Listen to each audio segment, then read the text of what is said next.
Welcome to Dear Book Coach. I'm Stephanie Detlefs, writer and certified book coach. I'm Terry Thayer, writer, certified book coach, certified focusing professional. And I'm Carrie Savage, writer and certified book coach.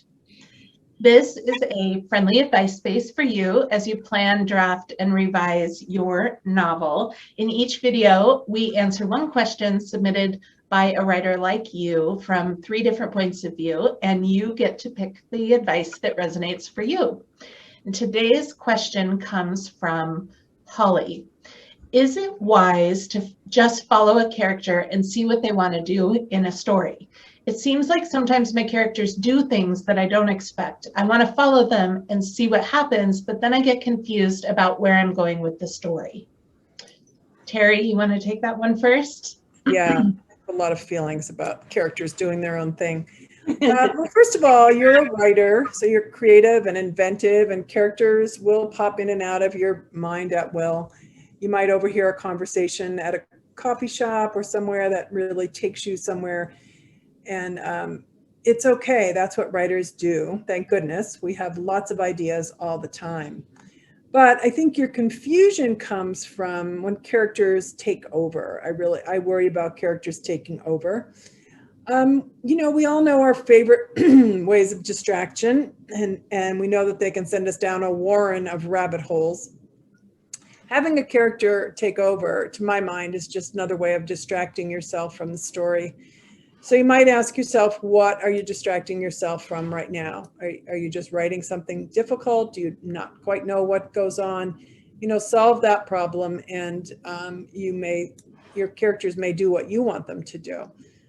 If you truly know what your story is about, we always come back to this, the why. Your characters are all serving your protagonist's journey in some way, illuminating it, hindering it, joining it. Your characters reflect a part of your protagonist's personality or their shadow. They make trouble for your characters. They make nice. They might even distract your character for a while. But they're not there arbitrarily. You have not chosen them at random. So if one wants to take over, you have to question his, her, their motive or yours. Why is this character being so insistent? What do they really want? What do you really want? My suggestion would be to do a little free writing about this character, not in your manuscript. Open up a new file and start writing. You may discover that what that character is saying needs to be in your book, or it may not.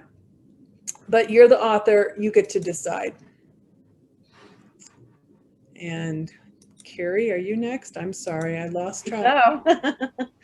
Yeah, I think, it's true. We as writers are the gods of our own stories, as we always like to say.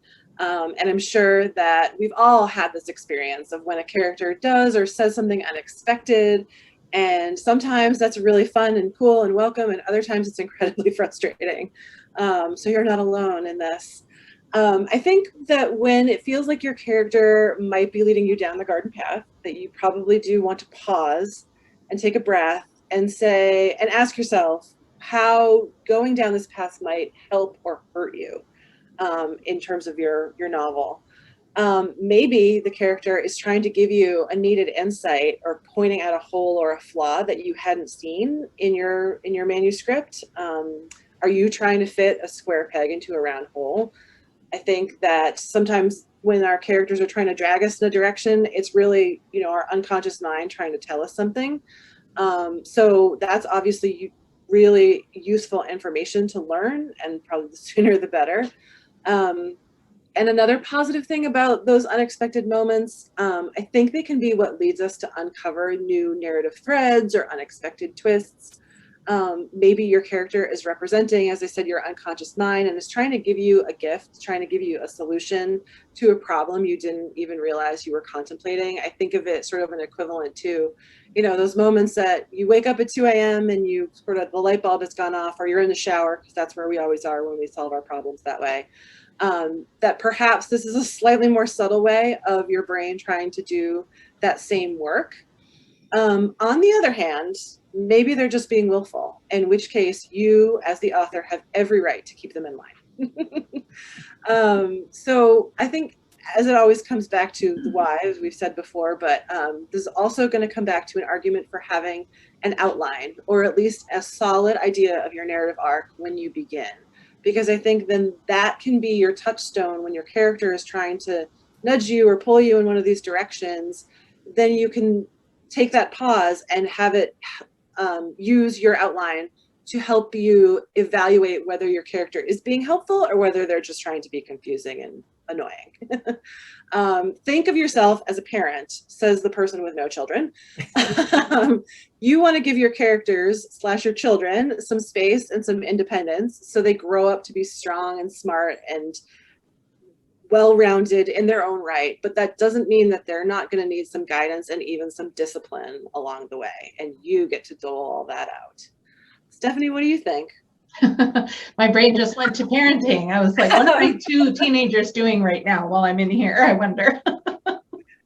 Don't think too hard on that. Yeah, I'm not going to. So because I'm a proponent of planning and making decisions about your story ahead of time, my first intellectual response to this question was, no, don't do it. Stay true to the decisions you made ahead of time. But as a writer, as a creative, I actually love it when my characters do things that surprise me. Especially when side characters pop up out of nowhere. I actually have that second one happening right now in my own book. This very small character keeps popping up, and I think she wants to be in the story. So I have to figure out how to make that work.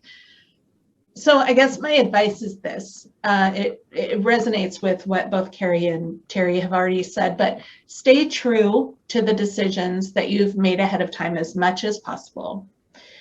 But if a thread emerges that you really want to follow, then I would suggest that you give yourself a time limit or a page limit to follow it and see where it goes. You could say, I'm going to give myself 10 pages to see what happens with this, or I'm going to give myself 2 days to play with this. And then decide what to do with the information that you've gathered from this rabbit hole that you've gone down, and revise your plan to accommodate it if you think it needs to be in there. And if you don't, then you've not wasted a bunch of time. You've just had a little bit of an opportunity to explore it. I love Terry's suggestion of free writing. You could do that, or you could just play with it in your manuscript and then go back and delete if you decide not to use it. Just be careful that it doesn't completely derail the work that you've done ahead of time, because that planning ahead of time you did really intentionally. So you want to honor that as well. That's what I have to say about it. Yeah, I think, having that file of it may become a book later on, or a story, or a character. So keeping these ideas, keep them. But I wouldn't let them derail you. I have strong feelings about this. I think it's a myth, but so anyway, that's all we have for today.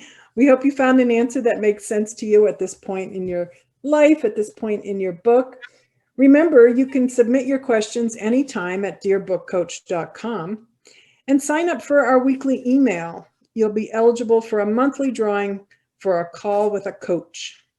See you next time.